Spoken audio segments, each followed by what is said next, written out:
సుమన్ టీవీలో మీ business promotions కోసం ఈ కింది నెంబర్ను సంప్రదించగలరు.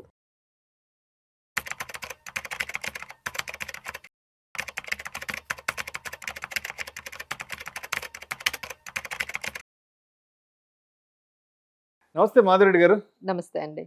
మాధవిరెడ్డి గారు, మ్యూచువల్ ఫండ్స్కి సంబంధించి మేజర్ చేంజెస్ తీసుకురాబోతున్నట్లు సెబీ అనౌన్స్ చేసింది. దాదాపు ఒక 15 నుంచి 20 చేంజెస్ వరకు త్వరలో ఆన్ బోర్డ్ చేయబోతున్నాం అంటూ కూడా ఏదో ఒక పెద్ద లిస్ట్ ఒకటి కూడా రెడీ చేసింది.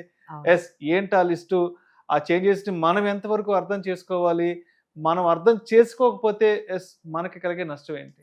సో దీన్ని మనం స్కీమ్ రేషనలైజేషన్ అంటారండి. అంటే స్కీమ్స్ ని ఒక రకంగా కొన్ని చేంజెస్ తీసుకురావడం. అంటే ఇప్పుడు నేను అంటే పాత మనీ లేకుండా కొన్ని అంటే ఎలా ఉంటాయి స్కీమ్స్ జనరల్ గా మనకు తెలిసింది ఏంటి, మనకి ఒక 4-5 కేటగిరీస్ తెలుసు. ఈక్విటీ కేటగిరీ స్కీమ్స్, ఆ తర్వాత డెట్ కేటగిరీ స్కీమ్స్, హైబ్రిడ్, ఆ తర్వాత మనకి ఇంకొంచెం అదర్ స్కీమ్స్, ఆ తర్వాత ఈటీఎఫ్స్, ఇండెక్స్ ఫండ్స్, ఇలాంటివి మనకి కనిపిస్తూ ఉండేవండి. ఇప్పుడు ఏంటంటే వాటిల్లో విపరీతమైన కొన్ని చేంజెస్ అంటే కొన్ని స్కీమ్స్ అయితే అసలు ఆ థీమ్ నే తీసేశారు.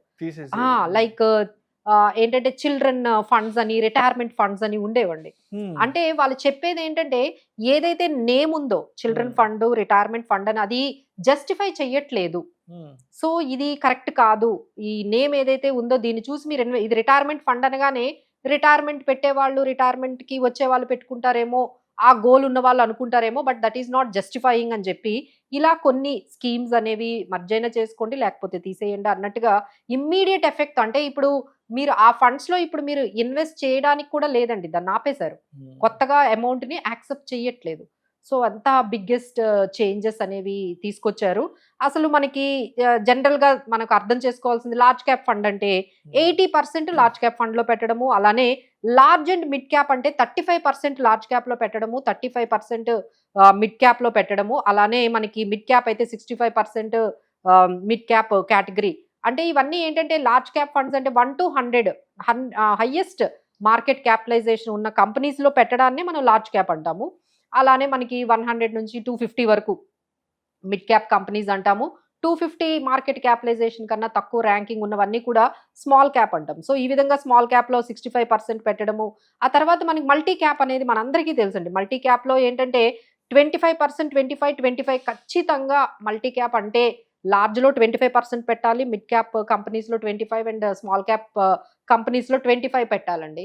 ఆ తర్వాత మనకి ఫ్లెక్సీ క్యాప్ ఉంది. ఫ్లెక్సీ క్యాప్ లో అలాంటిది ఏమీ లేదు. సో ఓవరాల్ గా 65% ఈక్విటీలో ఉంటే చాలు, అది they can change it. Large, mid, small వాళ్ళకి కావాల్సిన పర్సంటేజ్ తీసుకోవచ్చు అని ఫ్లెక్సీ క్యాప్ వచ్చింది.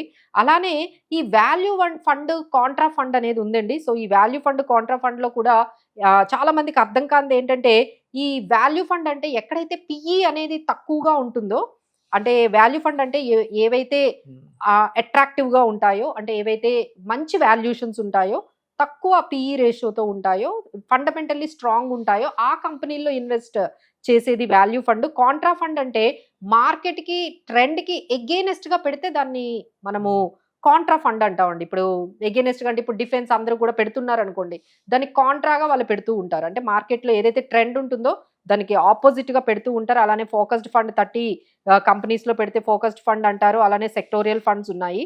సో ఇవన్నీ కూడా ఈ విధంగా కొన్ని వాళ్ళు ఈ రేషనలైజేషన్ ఆఫ్ స్కీమ్ గురించి కొన్ని చేంజెస్ అయితే తీసుకొచ్చారు. అప్పట్లో ఏంటంటే 65% ఈక్విటీలో పెడితే మిగతా అమౌంట్ డెట్ లో పెట్టాల్సి వచ్చేది.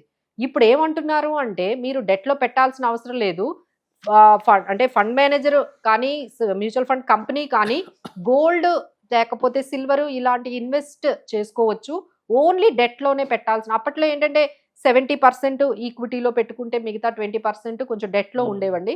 ఇప్పుడు మీరు కంప్లీట్ గా డెట్ లో పెట్టాల్సిన అవసరం లేదు. మీరు గోల్డ్ అండ్ అదర్ స్కీమ్స్ లో కూడా మీరు గోల్డ్ అండ్ సిల్వర్ ఇలాంటి అసెట్ లో కూడా పెట్టుకోవచ్చు అనే వెసులుబాటు అయితే మనకి కనిపించింది.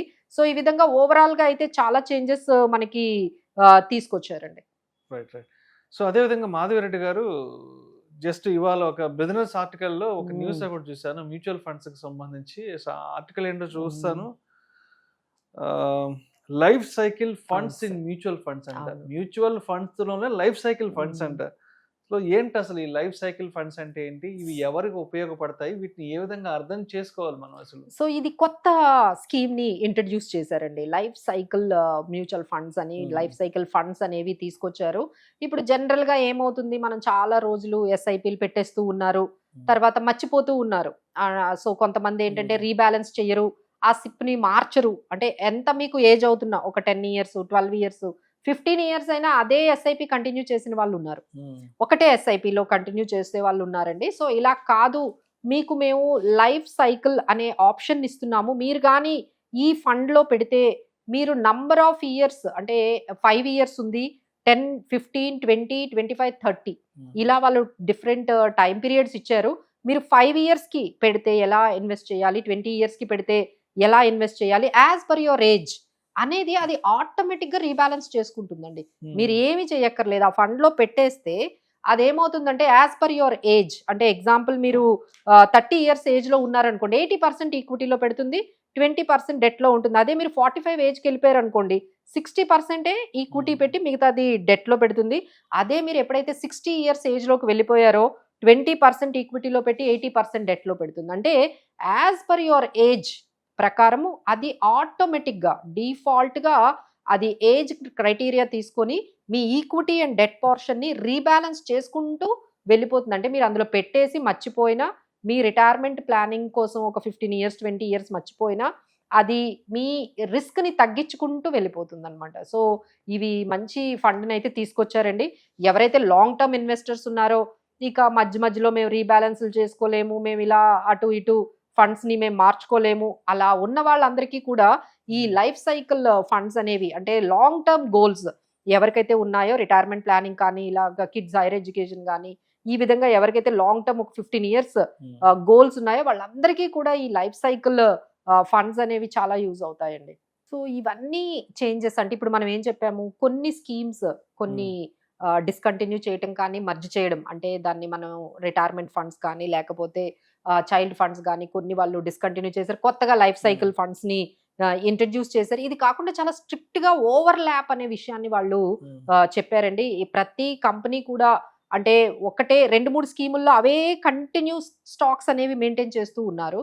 దానివల్ల అందరికీ కూడా కరెక్ట్ గా డైవర్సిఫికేషన్ అవ్వట్లేదు. అంటే థెమటిక్ ఫండ్స్ కానీ సెక్టార్ ఫండ్స్ కానీ ఓవర్ ల్యాప్ అయిపోతున్నాయి. అంటే థెమటిక్ ఫండ్ అని పేరు పెడుతున్నారు, సెక్టార్ ఫండ్స్ అని పేరు పెడుతున్నారు, కానీ స్టాక్స్ అయితే అవే ఉంటున్నాయి. అందులో ఏ స్టాక్స్ ఉన్నాయో ఇందులో కూడా అవే స్టాక్స్ ఉంటున్నాయి.